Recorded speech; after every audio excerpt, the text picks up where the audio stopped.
Waterbury Cutover, Connecticut, April 1949. The mud of the thaw was a treacherous soup, but the frame of the thing he was building was even more treacherous to the local eye. At the center, a traditional 20 by 24-foot log cabin was taking shape. Its saddle-notched corners, a familiar sight in this hard-scrabble land. But it was the additions that stopped men in their tracks. On either side of the log structure, like two enormous silver slugs, lay the curved steel ribs of surplus World War II Quonset huts. Antanas Balčiūnas, a man whose quiet demeanor was as solid as the foundation stones he'd set, worked methodically, bolting the corrugated sheets to the frames. Jedediah Smith, a farmer whose land abutted the Balčiūnas plot, leaned on his fence post, chewing on a piece of dried grass. "What in God's name is that, Balčiūnas?" he called out. "Looks like a train car crashed into a log cabin, and then another one crashed into the other side." Antanas paused, wiped a smear of grease from his hand with a rag, and looked over. "It's home, Jedediah," he said, his voice carrying a faint, musical Lithuanian accent. He then turned back to his work, tightening a bolt with a practiced finality that offered no further invitation for discussion. The mockery, however, had only just begun. Throughout the cutover, it became the season's primary form of entertainment. Men at the Grange called it Balčiūnas's Folly.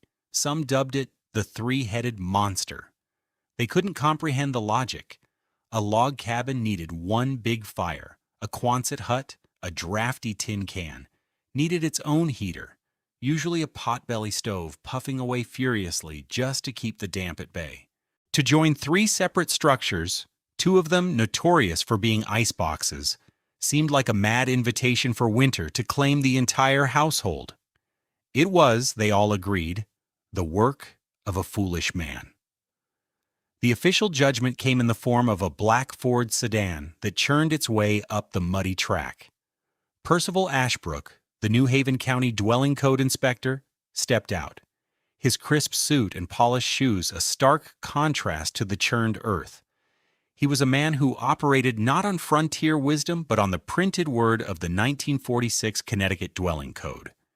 He walked the perimeter of the bizarre 60-foot compound, his notepad already in his hand. He peered at the 6-foot-long insulated passages Antanas was framing to connect the central cabin to the metal wings.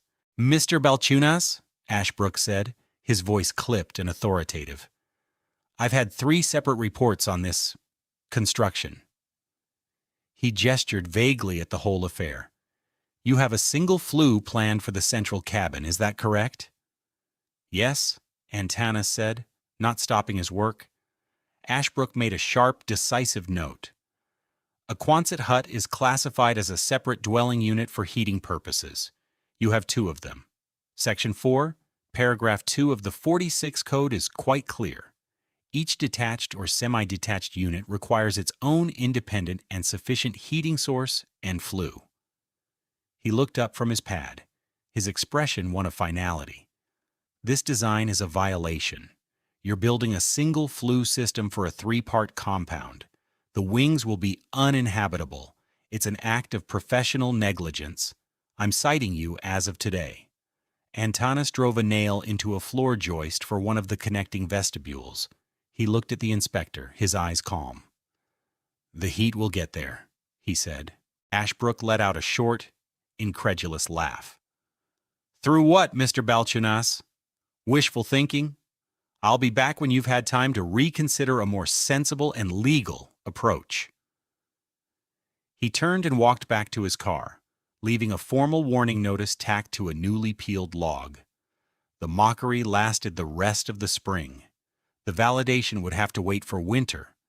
What did this Lithuanian combat engineer, a man who understood both ancient farmsteads and modern military shelters, understand about central source heating and vestibule convection that a by-the-book inspector like Percival Ashbrook had missed? The answer wasn't written in any Connecticut code book. It was written in the harsh lessons of 1,000 Baltic winters, and the brutal efficiency of war. If you've ever felt the biting chill of a poorly designed room or wondered why one part of your house is warm while another is freezing, then stick with me.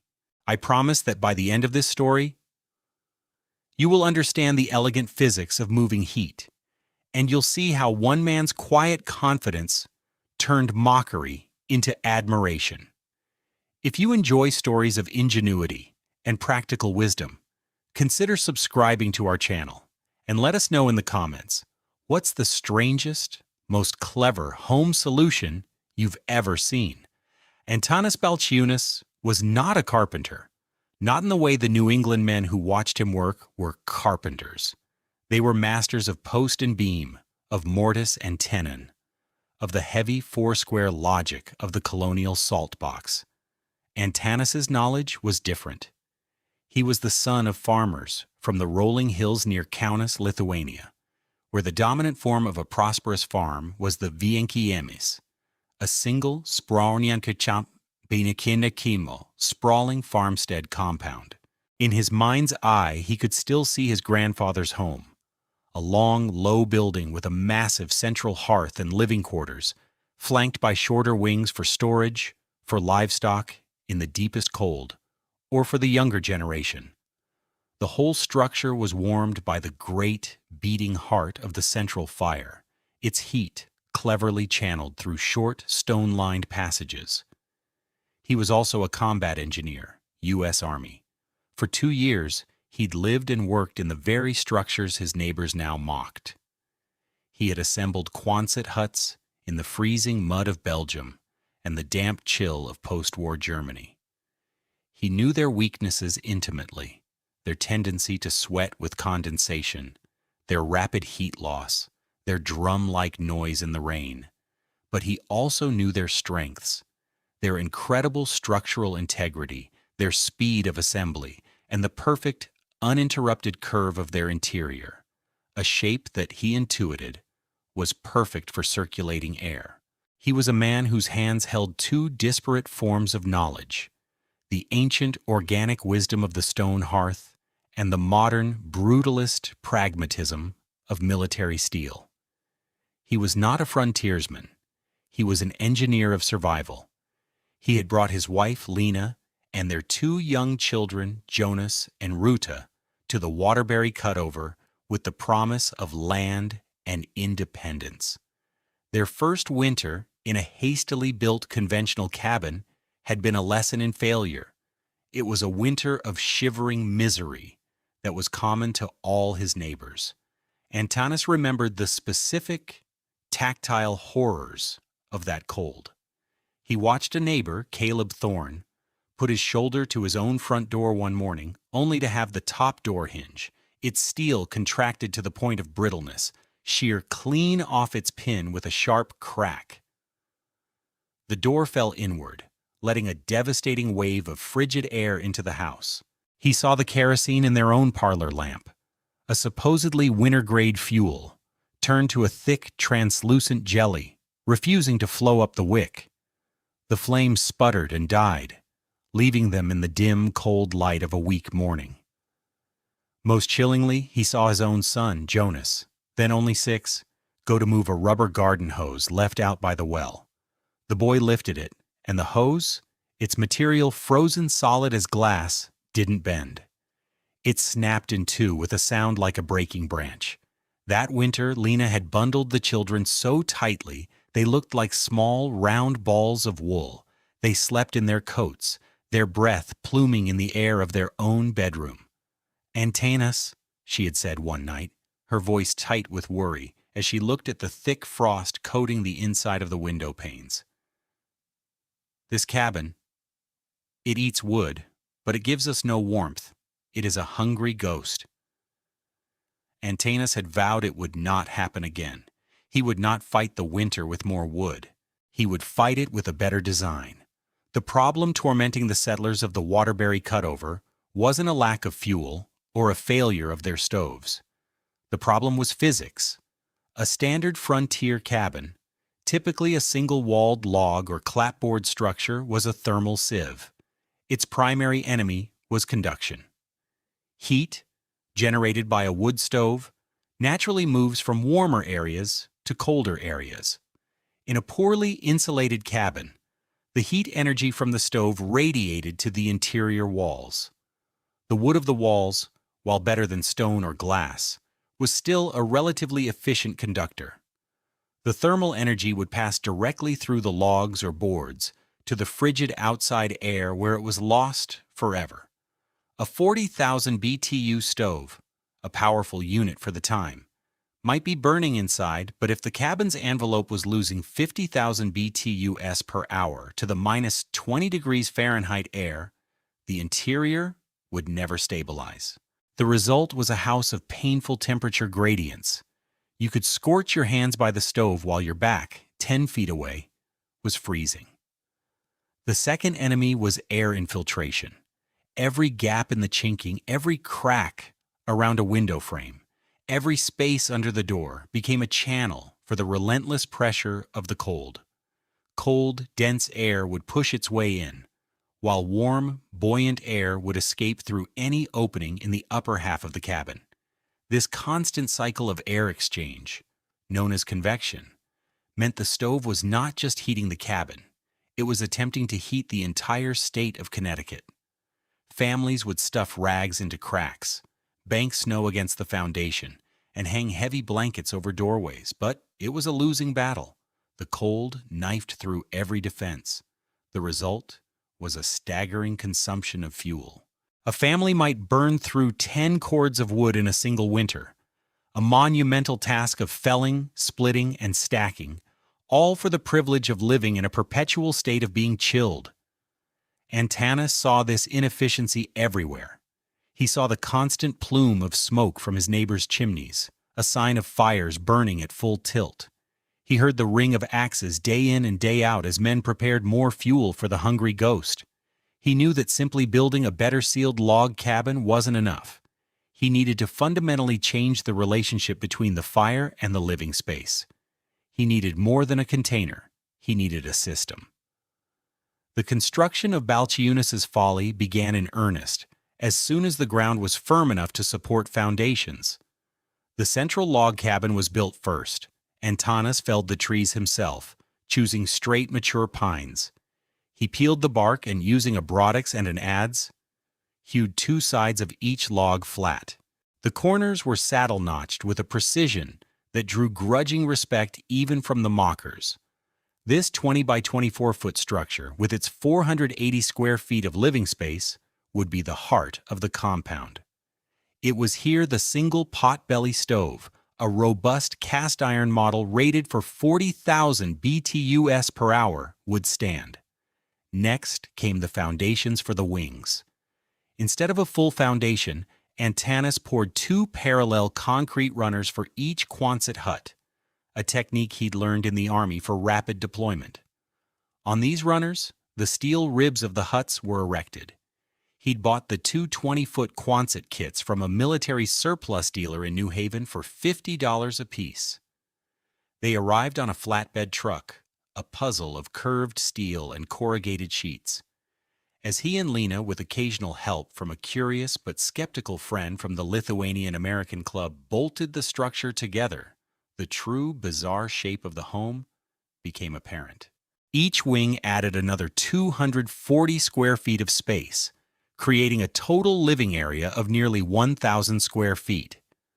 The most critical and most misunderstood element was the construction of the 2 vestibules. These were not mere hallways. They were 6-foot-long, 4-foot-wide thermal conduits. Antanas framed them with heavy timber and insulated them obsessively. He packed the wall cavities with rock wool, a new and expensive insulation material, and sheathed the interior and exterior with tongue and groove pine boards. He built heavy, solid doors at both ends of each vestibule, one leading from the central cabin, the other leading into the Quonset wing. It was during this phase that Percival Ashbrook made his official visit. He saw the single chimney rising from the log cabin's roof and the 2 unheated metal wings. "It's worse than I thought," Ashbrook declared, walking the length of the structure. He turned to Antanas, who was fitting a window into the east vestibule. "You honestly believe you can heat 480 square feet of corrugated steel with no direct heat source?" Antanas gestured with his hammer toward the vestibule. "The heat will walk through here." Ashbrook shook his head, a flicker of pity in his eyes. "Heat doesn't walk, Mr. Balčiūnas. It dissipates. You'll have a 70-degree cabin and two 20-degree freezers attached to it. The temperature differential will create so much condensation on the inside of those steel walls that it will rain in there. Your children's beds will be soaked. Their lungs will fill with fluid. You are building a death trap, and you're doing it in violation of county code." Antanas looked at the inspector, his face unreadable. The inspector in Germany said the same thing. Then he saw it work.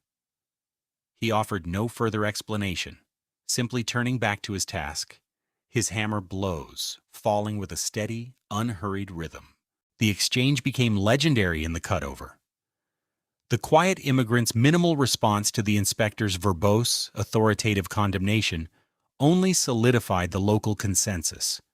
The man was clearly mad. Lena, too, had her moments of doubt. One evening, standing in the cavernous, echoing shell of the west wing, she ran her hand over the cold, curved steel. "Antanas," she said softly, "it feels like the inside of a drum. Are you sure?" He came and stood beside her, placing his warm hand over hers on the cold metal. He didn't point to blueprints or talk about BT us. He pointed toward the framed opening of the vestibule, which led to the dark, solid form of the log cabin. "The fire will live there," he said, pointing to the center. "We will live here. The warmth will come to us. Like a good dog, it will come when it is called." She looked from the cold steel to her husband's confident eyes, and she chose to trust him. The genius of Antanas's design was not in the materials, but in his profound, intuitive understanding of how thermal energy behaves. He was exploiting two fundamental principles of physics that his neighbors, and even the code inspector, were viewing as problems to be solved rather than forces to be harnessed. The first principle was the central source. By placing a single powerful 40,000 BTU stove in the well-insulated, relatively small 480 square foot log cabin, he was creating a thermal battery. The log walls, with their significant thermal mass, would absorb a tremendous amount of heat. The air inside would become superheated, easily reaching 70 or 80 degrees Fahrenheit. The total heat loss from this central cabin, which he had meticulously sealed, was only about 15,000 BTUs per hour, even in extreme cold. This meant he had a surplus of roughly 25,000 BTUs of heat being generated every hour. In a conventional cabin, this surplus would be wasted, blasted up the chimney, or forced through the walls. For Antanas, this surplus was his asset. The second principle was controlled convection. This is where the vestibules came in. They were not hallways. They were thermal gates. When the door from the central cabin to a vestibule was opened, the superheated, buoyant air from the cabin would naturally flow into the cooler, lower pressure space of the vestibule. When the door into the Quonset wing was then opened, that captured bubble of hot air would surge into the wing. The cold, dense air from the wing would in turn be displaced and flow back toward the central cabin, where it would be drawn toward the stove, heated, and begin the cycle anew. Each vestibule was a lock, allowing him to move warmth without opening a direct, catastrophic line between the cold wing and the hot core. He had calculated that each wing, being a 240 square foot half cylinder, would require only a small amount of energy to keep it above freezing. The curved shape of the Quonset was a hidden advantage. The warm air entering from the vestibule would rise and follow the ceiling's curve, naturally circulating and displacing the colder air downward without creating uncomfortable drafts. His calculations, scribbled in Lithuanian on the back of a lumber receipt, were remarkably precise. He estimated that each wing would need about 1,800 to 2,000 BTUs per hour to maintain a temperature of 55 degrees Fahrenheit, when the outside air was a brutal minus 30 degrees Fahrenheit. By simply managing the doors on the vestibules, opening them for a few minutes every hour, he could transfer this precise amount of heat from his thermal battery to the wings. The total heat loss for the entire 1,000 square foot compound, the central cabin, 2 vestibules, and 2 wings, was approximately 35,000 BTUs per hour in the worst conditions. His 40,000 BTU stove could handle that load with ease. He wasn't heating 3 separate buildings with one fire. He was using one fire to pressurize a central core, and then bleeding that pressure off in controlled, deliberate ways to warm the adjacent zones. It was the logic of a hydraulic engineer applied to thermodynamics. The winter arrived not as a gradual decline, but as an assault. In early February, a massive Arctic high-pressure system stalled over New England, pulling a river of polar air down through the Naugatuck River Valley. The newspapers called it the Naugatuck Polar Blast. For 9 consecutive days, the temperature did not rise above minus 20 degrees Fahrenheit, and a relentless 25-mile-per-hour wind scoured the landscape. The wind chill pushed the effective temperature to a life-threatening minus 50 degrees Fahrenheit. For the families in the conventional cabins of the Waterbury cutover, it was a state of siege. The world shrank to the small circle of heat around their stoves. Wood piles vanished at an alarming rate. The sound of axes biting into frozen wood became a constant, desperate drumbeat. Jedediah Smith's well pump froze solid. Caleb Thorne's family abandoned their 2 bedrooms and moved their mattresses into the kitchen, huddling together a few feet from the cook stove. Frost grew in feathery patterns, not just on the windows, but on the nail heads in the interior walls, tiny points of conduction drawing the killing cold inside. In the Balčiūnas compound, a different reality unfolded. Inside the central log cabin, it was a comfortable 70 degrees. The potbelly stove glowed with a steady, reassuring warmth, its damper set not to full blast, but to a moderate, efficient burn.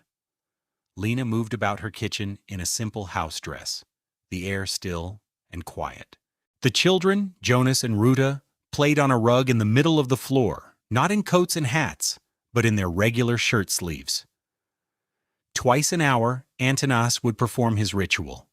He would walk to the east vestibule, open the door from the cabin, and let the warm air flood the small passage for a minute. He'd close it, then open the door to the Quonset wing, letting the warmth pour in. He would repeat the process for the west wing. In those wings, where the children slept and where Antanas had his workshop, the temperature held steady at a remarkable 55 degrees. There was no condensation on the steel walls. The air was dry and still. The ultimate proof of his success sat on a simple wooden shelf in the east wing. It was a large ceramic crock filled with shalti, a traditional Lithuanian cold beet soup that Lena had made for the upcoming Užgavėnės festival. It was a vibrant, shocking pink color. In any other structure in the valley, that crock would have been a solid block of pink ice within hours. Every neighbor's root cellar was frozen. Potatoes were as hard as rocks, and jars of preserves had burst their seals. But in the gentle, stable 55-degree air of the Quonset wing, the soup remained perfectly liquid. Its surface was cool to the touch, but it was unmistakably, miraculously, a soup. The deep pink color, a symbol of life and vibrancy, persisted through the coldest nights of the polar blast, a quiet, edible testament to the fact that winter had been kept at bay. It was a domestic normalcy so profound it was revolutionary. On the 7th day of the polar blast, Percival Ashbrook decided it was time to enforce the code. The 90-day grace period on his initial citation was long past. He imagined the Balčiūnas family huddled in their central cabin, the metal wings abandoned and filled with frost, a perfect, miserable illustration of his professional correctness. He would serve the final notice, and the county would compel the man to either install 2 more stoves or dismantle the foolish wings. He drove his Ford sedan slowly up the snow-packed road. The wind buffeted the car, and the air was so cold the engine complained with every turn. As he pulled into Antanas's driveway, his tires hit a patch of glaze ice hidden under a skiff of new snow. The car slid sideways, its rear bumper thudding gently into a snowbank. He was stuck. Annoyed, Ashbrook got out of the car. The wind hit him with the force of a physical blow, stealing his breath. His plan had been to march to the main cabin's front door, but his car was blocking the path. The nearest door was the side entrance to the east vestibule. He figured he could knock, ask to use their telephone to call for a tow, and serve the citation while he waited. He pulled his coat tight and trudged through the knee-deep snow. He reached the vestibule door, his gloved hand fumbling for the handle. He expected it to be frozen shut. It opened with ease. He stepped inside into the small, 6-foot-long passage and was struck by the first anomaly. It was not cold. It wasn't warm, but it was utterly still and free of the biting wind. He saw the heavy, insulated door leading into the Quonset wing and the other leading into the central cabin. He knocked on the cabin door. Antanas opened it, and a wave of dense, comfortable warmth washed over Ashbrook. It was the kind of enveloping heat he hadn't felt in a week. He could see the family inside, living in a bubble of summer. "Mr. Ashbrook," Antanas said, his expression neutral. "My car is stuck," Ashbrook said, his words feeling clumsy in his cold, stiffened mouth. I need to use your telephone." "Of course, come in." Ashbrook stepped into the 70-degree warmth of the log cabin. He saw the single, placidly burning stove. He saw the children playing. He saw Lena stirring a pot that sent a plume of fragrant steam into the air. His entire theory, his entire professional certainty, began to crumble. This was not a family under siege. This was a family at peace. "The citation," he began, pulling the official papers from his coat pocket. His fingers were numb. "Let me see the wings first," he heard himself say, the words surprising him. Antanas nodded. He led Ashbrook back into the east vestibule and opened the door to the Quonset hut.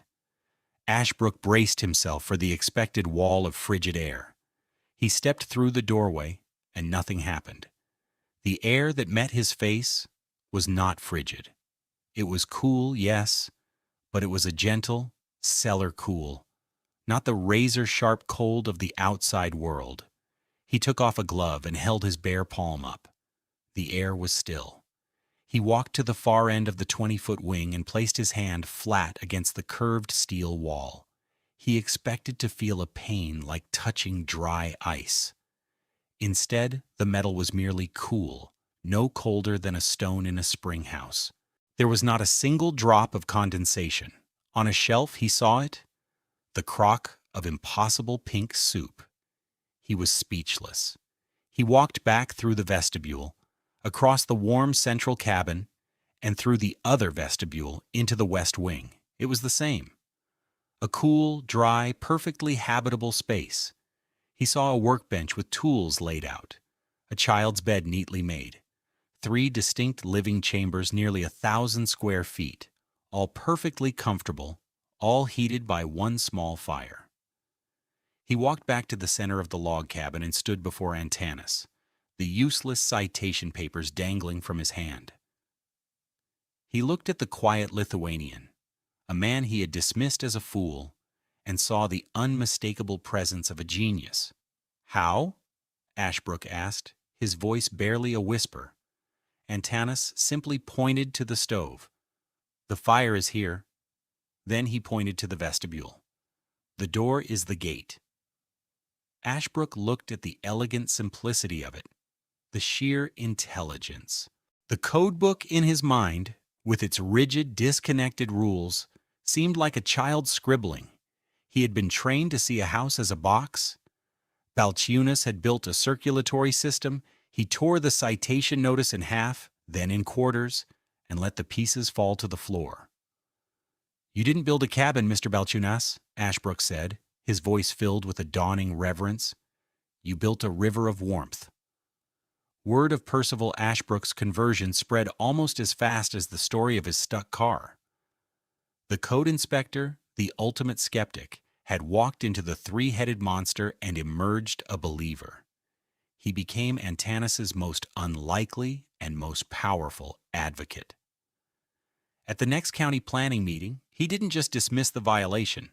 He presented a detailed report on the Balčiūnas compound, complete with temperature readings he'd taken himself and a crude diagram of the convection cycle. He argued that the dwelling code needed to be updated to account for such innovative, fuel-efficient designs. But the most significant spread of the idea came not from the government, but from the community. In March of 1950, the Waterbury chapter of the Lithuanian Alliance of America, an organization that served as a cultural and social anchor for the local immigrant population, dedicated an entire page of its monthly newsletter to the Balčiūnas method. Antanas, a man of few words, had sat down with the editor and painstakingly drawn a simple, clear set of plans: the dimensions of the central cabin, the construction of the thermal lock vestibules, and the positioning of the surplus Quonset wings. The article included a table of his fuel consumption: less than 4 cords of wood for the entire brutal winter. That was the number that electrified the community. 4 cords. Most families had burned 10 or 12 and had been cold doing it. The promise of saving 8 cords of wood, weeks of backbreaking labor, was a more powerful endorsement than any inspector's report. By the autumn of 1950, the landscape of the Naugatuck Valley began to change. The Balčiūnas method, as it was now known, was being replicated. 5 other Lithuanian veteran families in Waterbury and nearby Ansonia used their GI Bill loans and access to military surplus to build their own center plus wing compounds. Each one was a testament to Antanas's idea, a small victory of design over brute force, popping up in the cleared timberland. The sight of a log cabin flanked by 2 silver wings was no longer a symbol of madness. It was a badge of ingenuity. The quiet, methodical work of Antanas Balčiūnas was a harbinger of ideas that would take architectural science decades to formally adopt. His central log cabin was, in essence, a mechanical core, a concept now fundamental to large-scale building design where a central utility hub services multiple zones. His use of vestibules as thermal gates anticipated the modern concept of an airlock entryway, designed to prevent massive heat loss in commercial and residential buildings. His entire system was a form of passive zone heating, intelligently moving a limited supply of energy only where it was needed. He had created, out of surplus steel and felled trees, a high-efficiency home a half-century ahead of its time. What he did with a potbelly stove and a few doors, modern homes now do with complex thermostats, dampers, and computer-controlled HVAC systems. Yet the principle remains identical. Don't just make heat, direct it. The story of the Balčiūnas compound is more than a tale of a clever cabin. It's a lesson in the nature of problem-solving. Faced with the overwhelming force of a New England winter, the conventional approach was to build a fortress, thicker walls, a bigger fire, a direct confrontation with the cold. It was a war of attrition, demanding endless resources of fuel and labor. Antanas Balčiūnas chose a different path. He did not build one cabin to fight the winter. He asked one fire in the middle to warm the whole roof. He understood that the fire's energy was not a weapon to be aimed, but a resource to be guided. He treated the warmth not as a possession to be hoarded in one room, but as a current to be channeled through a system. His genius was not in opposition, but in cooperation. He looked at the unyielding laws of physics, that hot air rises, that energy moves from hot to cold, and instead of fighting them, he built a home that gave them a useful map to follow. The frontier didn't reward fighting the inevitable. It rewarded those who learned to bend the inevitable to the cause of human survival. Thank you for joining us for this story of frontier ingenuity. If you found this exploration of historical engineering and practical physics valuable, please consider liking this video and subscribing for more stories like it. We believe the past holds powerful lessons for the present, and we're dedicated to uncovering them. Don't forget to comment below with your own stories of clever solutions. We read everyone.